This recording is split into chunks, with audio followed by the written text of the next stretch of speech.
So Mad Max Fury Road came out here yesterday, but before I talk about that movie, like much later on admittedly, let's talk about the one that most people consider to be the best of the first three.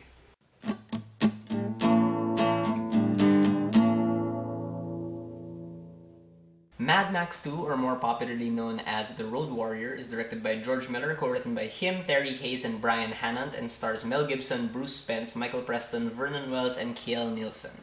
And in Mad Max 2, Max, played by Mel Gibson, runs into this group of nomads of sorts who have built this oil refinery in the middle of the wasteland, and they're being besieged by this warlord by the name of Humongous, played by Kiel Nielsen, and Max decides to help them out, to help them escape with their oil intact. And as far as action movies go, I mean, not just in the 80s, but even here today, this is how you make an action movie. This movie was so fun to watch because the action is so well directed, the plot is thankfully very straightforward but very, very intense, and Mel Gibson gives an even better performance as Max in this movie. First of all, I cannot stress how important it is to have practical effects in an action movie. Even if your action movie has like a sci-fi element to it, or if it has huge, incredible stunts that need CGI, you still need also some practical effects in there because it's simply, I think, just the best way to go.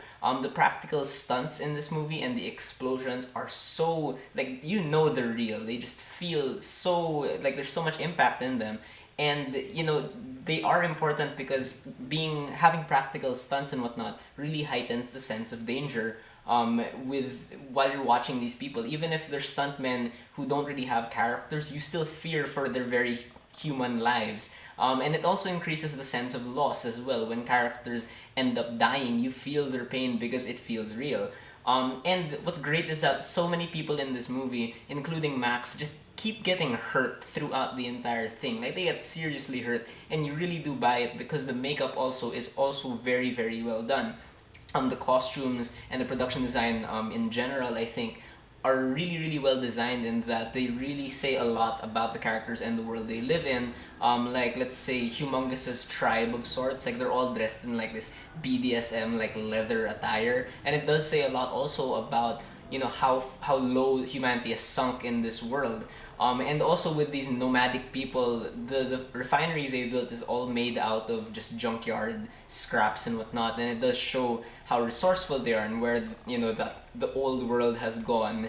And I really like just the small visual details here. Like, let's say Max has this leg brace on his left leg, I believe, that, you know, is a nod to how he got shot in the first movie. And I just like little details like that that really do tie the movies together. It's all really, really gloriously captured, I think, by the cinematographer here, Dean Semler, who has like lots of glorious wide shots that for me really capture the endlessness of this wasteland, just the emptiness of it all. The music by Brian May is just as good and dynamic as it was in the first movie, and I only really realize now how impressive it is that the sound people here had to mix like just dozens of vehicles together while adding in dialogue and music and still making everything sound like a cohesive whole. And thankfully, the editing in this movie is much, much better than it was in the first one.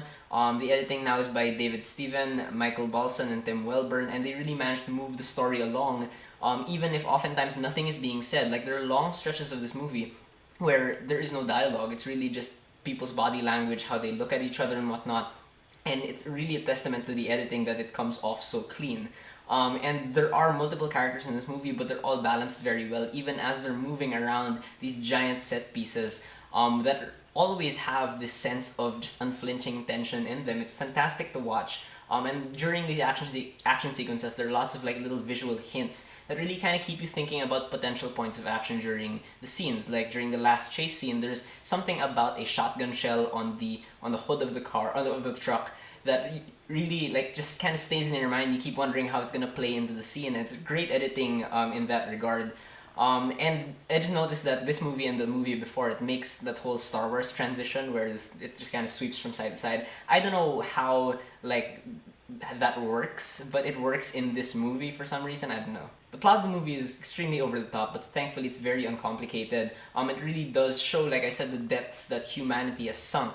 And that's enough for me for this kind of story. The characters are arguably one-dimensional, you could say, but for me, it's alright for this kind of movie, again, because this is not about these characters changing. The characters are interesting enough as they are. So for me, this movie is more about how these characters interact. Like, even if Max has lost so much and he has no obligation to help these people, will he still find it in himself to just, lend a helping hand and stuff like that? And speaking of Max, Mel Gibson is even better this time around as Max. Because he doesn't really have as much dialogue, but he really is able to communicate so well with just his body language and the looks he gives people. He really makes it come across that Max is this hardened guy, this person who's just numbed by like all the bad stuff that's happened to him, but he really does still have a little bit of humanity left in him, and the way he tries to bring that out is just great to see also. Bruce Spence plays the gyro captain in this movie, who's pretty much like Max's sidekick that he meets early in the movie. I was really worried that he would be like just like a cartoon character, but he surprised me by being like really eccentric, but eccentric enough so as not to be annoying, but I really did like him by the end. Vernon Wells and Kale Nielsen play crazy people, but they're crazy in such a way that it makes their silliness seem really, really terrifying. And Emil Minty, who was this young kid in the movie, plays this feral child who I was surprised by because he was really strong for a child actor. I really believed he was this feral kid. And the way George Miller directs this movie is fantastic. The way he stages car chase sequences, and it's just the way I think it should still be done up to today. It's so exciting and so elaborate because what he does is that he keeps these car chases simple in that there's one objective. That's it, just one objective. But there are like so many things happening. The objective is split into multiple points of focus, and there's action happening both inside the vehicles and outside the vehicles. But it's all aimed towards this one objective, so the audience does not get lost. And I think that's how it should always be done. The action is all raw and brutal. It retains that sense of vulnerability that he was able to put in the first Mad Max movie. And it's great that this movie kind of looks really different from the first one. Like, it's definitely much more of a post-apocalypse thing.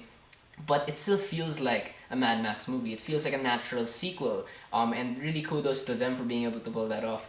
And George Miller really does film everything in as real and authentic a way as possible. If I have any complaints about the movie, I guess I just wanted it to conclude better. I mean, it just kind of wraps up and ends. Like, I kind of wanted to have a bit more explanation of where some of these characters went, or how they were changed by the events. But that's kind of like a tiny nitpick in a sea of like just great stuff. So in the end, I would say that Mad Max 2 is an awesome movie. Like, please go check it out, especially if you're a fan of action movies. This one is not to be missed. And I also do believe that it is the best of the first 3 Mad Max movies by far. So please go check it out. Alright, so those are my thoughts on Mad Max 2. Have you guys seen it? What do you think about it? Did you love it? Did you hate it? Whatever you thought, whether you agree with me or not, please leave me a comment. Let's have a conversation.